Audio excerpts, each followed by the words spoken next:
வணக்கம் ஃப்ரெண்ட்ஸ். மார்க்கண்டேயனுக்கு மட்டுமில்ல, உலகில் உள்ள அனைத்து ஜீவராசிகளுக்கும் உய்விக்க வந்த, அதாவது வாழ்விக்க வந்த உஜ்ஜீவநாதர் சிவபெருமான் இருக்கிற கோவிலுக்குள்ள ஜேஷ்டாதேவி அம்மையாருக்கும் ஒரு தனி சன்னதி இருக்குங்க. இந்த அம்மனுக்கு தினமும் ஆராதனை, அபிஷேகம், வழிபாடுகள் நடந்துகிட்டு இருக்குங்க. இந்த ஜேஷ்டாதேவி யாருன்னு உங்களுக்கு தெரிஞ்சிருக்கும்னு நினைக்கிறேன். இந்த ஜேஷ்டாதேவி அம்மனை பற்றியும் உஜ்ஜீவநாதர் கோவில் பற்றியும் அவருடைய அருளை பற்றியும் இந்த பதிவுல நம்ம பார்க்க போறோம்.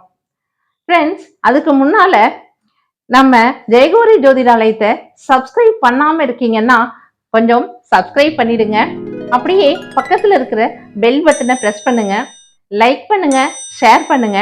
நம்ம சிவபெருமான பத்தியே பார்த்துக்கிட்டு இருக்கிறதுனால சிவசிவா அப்படின்னு கமெண்ட் பண்ணுங்க. அந்த புண்ணியங்கள் அனைத்தும் எல்லோருக்குமே கிடைக்கட்டும். சரி, வாங்க பதிவுக்குள்ள போலாம்.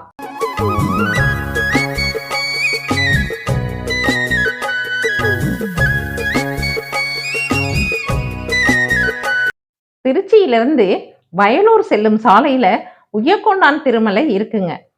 வயலூர்னு சொன்ன உடனே திருமுருக கிருபானந்த வாரியார் சுவாமிகளுடைய நினைவு தான் நமக்கு வருது. வயலூர் முருகப்பெருமான் அருளாலே, வயலூர் வள்ளல் பெருமான் அருளாலே அப்படின்னு தாங்க தன்னுடைய சொற்பொழிவை அவர் ஆரம்பிச்சு வைப்பார். அப்படிப்பட்ட அந்த வயலூர் சாலையில தான் இந்த உய்யக்கொண்டான் திருமலை இருக்கு.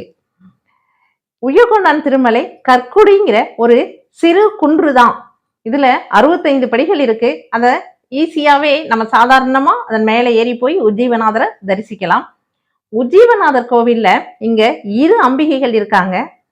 ஒருத்தர் அஞ்சனாட்சி அம்மன், இன்னொருத்தர் பாலாம்பிகா. அஞ்சனாட்சி அம்மன், பாலாம்பிகா சமேத உஜ்ஜீவநாதர் இந்த கோவில்ல நமக்காக அருள்பாலிச்சிட்டு இருக்காரு. ஒரு கும்பாபிஷேகத்தப்ப அஞ்சனாட்சி அம்மனுக்கு சிதிலம் அடைஞ்ச கையில ஒரு சின்ன பூ இருக்கு இல்லையா, அது சிதிலம் அடைஞ்சிருச்சு. அதனால அந்த அம்பாளுக்கு பதிலா வேற ஒரு புது அம்பாள் வச்சு பிரதிஷ்டை பண்ணி கும்பாபிஷேகம் பண்ணாங்க. உடனே அஞ்சனாட்சி அம்மன், நானும் இங்கதான் இருக்கேன், எனக்கும் பூஜை புனஸ்காரங்கள் பண்ணணும் அப்படின்னு ஒரு பக்தருடைய கனவுல சொன்னதாகவும், அதனால 2 அம்பாள், அதாவது முன்னால இருந்த அஞ்சனாட்சி அம்மனும் புதியதாக வைக்கப்பட்ட பாலாம்பிகாவும் 2 அம்மன்களா இங்க நமக்கு அருள்பாலிச்சிட்டு இருக்காங்க. 2 அம்மன்கள் இருக்கிறது இங்க ரொம்ப விசேஷம் அப்படின்னும் சொல்றாங்க. இந்த உய்யக்கொண்டான் திருமலையில உஜ்ஜீவநாதர் கோயில்ல தாங்க ஜேஷ்டாதேவி அம்மனும் இருக்காங்க. ஜேஷ்டாதேவினா யாருங்க? மகாலட்சுமிக்கு முன்னால் வந்தவங்க, அதாவது மகாலட்சுமியோட அக்கா, முன்னால் வந்தவர்கள். அதனால மூத்த தேவிங்கிறது தான் நம்ம மூதேவின்னு சொல்லிட்டோம். அந்த வார்த்தையை கூட நம்ம உபயோகிக்க மாட்டோம் இல்லையா? ஆனா ஜேஷ்டா தேவி அப்படிங்கிறது அவங்க தாங்க. ஜேஷ்டா அப்படின்னா முதல்ல அப்படின்னு அர்த்தம். முதல்ல வந்த தேவி ஜேஷ்டா தேவி அப்படின்னு. மகாலட்சுமி தாயார் நமக்கு செல்வ வளத்தை கொடுக்கறாங்க அப்படின்னு சொன்னா, இந்த ஜேஷ்டாதேவி அம்மையாரும் நமக்கு செல்வ வளத்தை, தன்னம்பிக்கைய, எல்லாத்தையும் நம்ம கைகொள்ளக்கூடிய ஒரு தன்னம்பிக்கையும், விழிப்புணர்வு, எப்பவும் ஒரு விழிப்புணர்வா இருக்கக்கூடிய ஒரு சக்தியையும் நமக்கு இந்த ஜேஷ்டாதேவி தராங்கங்க. இங்க ஜேஷ்டாதேவி தனி சன்னதியில இருக்காங்க, குழந்தைகளோட இருக்காங்க. அதனால ரொம்ப சந்தோஷமா இருக்காங்க, நமக்கு நல்லதை அதிகம் செய்வாங்க அப்படின்னு சொல்லிட்டு இந்த கோவில்ல எப்பவும் அவர்களுக்கும் சேர்த்துதான் அபிஷேக ஆராதனைகள் நடந்துட்டு இருக்குங்க. ஸ்பெஷல் அபிஷேக ஆராதனைகளே ஜேஷ்டாதேவிக்கு இங்க பக்தர்கள் செஞ்சுக்கிட்டு இருக்காங்க. இதுல இன்னொரு விசேஷம் என்னன்னா, ஜேஷ்டாதேவி தன்னுடைய குழந்தைகளோட இருக்காங்க. அதுல நந்தி தேவரும் ஒரு குழந்தையா அவர்களுக்கு பக்கத்துல, ஜேஷ்டாதேவிக்கு பக்கத்துல அமர்ந்து இருக்காங்க. அப்படிப்பட்ட அந்த ஜேஷ்டாதேவியை நம்ம எல்லோரும் வணங்கி தன்னம்பிக்கையும் பெறணும். இன்னொன்னு முக்கியமானது என்னன்னா, விபத்துக்கள் வராது அப்படின்னு சொல்றாங்கங்க. இந்த ஜேஷ்டாதேவியை வணங்கினா நமக்கு எந்த விதமான விபத்துக்களும் வராது அப்படின்னு ஒரு நம்பிக்கை இருக்குங்க. அப்படிப்பட்ட ஜேஷ்டாதேவியை நாமளும் ஒரு தடவை வணங்கணும். ஓகேங்களா? உஜ்ஜீவநாதர் மார்க்கண்டேயனுக்கு அவரது ஆயுள நீட்டிச்சு கொடுத்திருக்காருங்க. அது எப்படின்னா, மிருகண்டு முனிவர் தனது மனைவியோட காசி மாநகர்ல காசி விஸ்வநாதரை நோக்கி கடும் தவம் செஞ்சுட்டு இருக்காருங்க. எதுக்குன்னா, குழந்தை இல்ல அப்படின்னு சொல்லிட்டு எனக்கு ஒரு குழந்தை கொடுங்க அப்படின்னு சொல்லி காசி விஸ்வநாதரை வேண்டி கடும் தவம் செய்து கொண்டிருக்கிறார். சில காலங்கள் போச்சு. அதுக்கப்புறம் காசி விஸ்வநாதரே நேரடியா தரிசனம் கொடுத்து உனக்கு என்னப்பா வேணும் அப்படின்னு கேக்குறாங்க. எனக்கு குழந்தை வரம் தான் வேண்டும் அப்படின்னு முனிவர் சொல்றாரு. உடனே உனக்கு 16 வயதுடைய கல்வி கேள்விகளில் சிறந்த ஒரு நல்ல மகன் வேணுமா, இல்ல 100 வயதுடைய எதுவுமே தெரியாத ஒரு மகன் வேணுமா அப்படின்னு கேட்கிறாரு காசி விஸ்வநாதர்.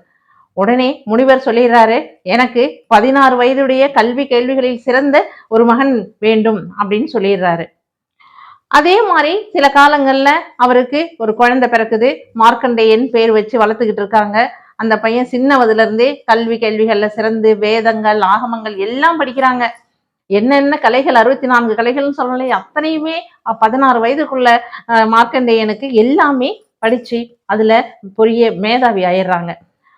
ஆனா 16 வயது நிரம்பும் போது அந்த முனிவர் மார்க்கண்டேயன் சொல்றாரு, உனக்கு 16 வயது வரைக்கும் தான் வாழ்க்கை அப்படின்னு சொல்லி சிவபெருமான் சொல்லியிருக்காரு.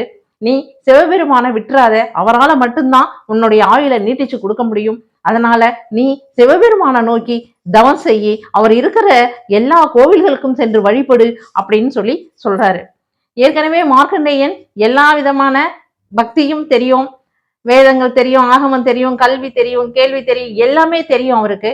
அதனால அந்த மார்க்கண்டேயன் சிவபெருமான ஒவ்வொரு கோவில்லையா போய் வழிபட்டுக்கிட்டே வராரு.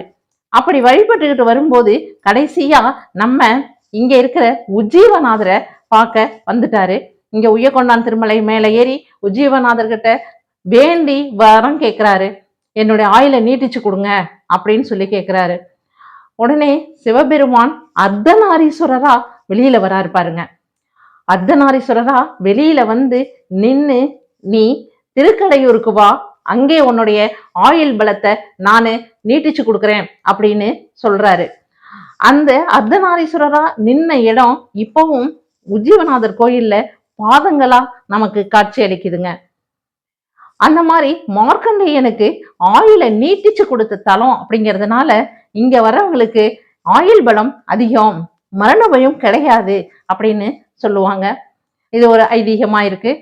அடுத்தது அஞ்சனாட்சி அம்மன், பாலாம்பிகா, 2 அம்மன்கள் இங்க விசேஷம்னு சொன்னோம் இல்லைங்களா. அஞ்சனாட்சி அம்மனுக்கு தமிழ்ல மை விழியாள் அப்படின்னு பேருங்க. எவ்வளவு அழகா இருக்குன்னு பாத்தீங்களா. இந்த மை விழியால வழிபடும் போது திருமணம் சிரமமா இருக்கு, லேட் ஆகுது அப்படின்னு சொல்றவங்களுக்கு திருமணம் சீக்கிரம் கை கொடுங்க. பெண்களுக்கு திருமாங்கல்ய பலம் கிடைக்கும். அடுத்தது குழந்தை பேரும் கிடைக்குங்க. அப்படி அஞ்சனாட்சி அம்மன் நமக்கு அருள் பாலிச்சுக்கிட்டு இருக்காங்க. பாலாம்பிகா, புதியதாக வந்த பாலாம்பிகா இருக்காங்க இல்லையா, அவங்க குழந்தைங்களுக்கு பாலாரிஷ்ட தோஷம் அப்படின்னு சொல்லுவோம் இல்லைங்களா, அந்த பாலாரிஷ்ட தோஷம் வராமல் இருக்கவும், வந்திருந்தா விலகவும், குழந்தைங்களுக்கு வரக்கூடிய என்ன தொந்தரவுகள் இருக்கோ அத்தனைக்குமே இந்த பாலாம்பிகாவை நம்ம வணங்கினோம்னா அதற்கான ஒரு பரிகாரம் நமக்கு கிடைக்குதுன்னு இங்க சொல்றாங்க. இந்த உஜ்ஜீவநாதர் கோவில்ல வழிபடும் போது நமக்கு எல்லா விதமான நன்மைகளும் கிடைக்கும். எப்படின்னு சொல்றீங்களா, போகும்போதே எல்லாமே அதிசயமானதாகவே இருக்கு. இங்க தீர்த்தங்களும் அதிகமா இருக்கு. இங்க உய்யக்கொண்டான் ஆறு தான் முதல் தீர்த்தமா சொல்றாங்க. மூர்த்தி தீர்த்தம் இரண்டிலையுமே சிறந்த கோவில் நம்ம இந்த உஜ்ஜீவநாதர் கோவில். உலகத்தில் உள்ள அனைத்து ஜீவராசிகளையும் உய்விக்க வந்த அஞ்சனாட்சி பாலாம்பிகா சமேத உஜ்ஜீவநாதரை நாமும் வணங்கி ஆயுள் பலத்தையும் ஆரோக்கியத்தையும் பெறுவோம்.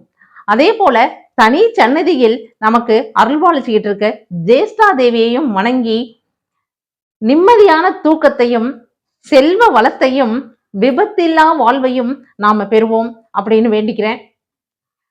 மீண்டும் அடுத்த பதிவில் ஒரு சிறந்த கோவிலோட உங்களை வந்து சந்திக்கிறேன் ஃப்ரெண்ட்ஸ். பாய்.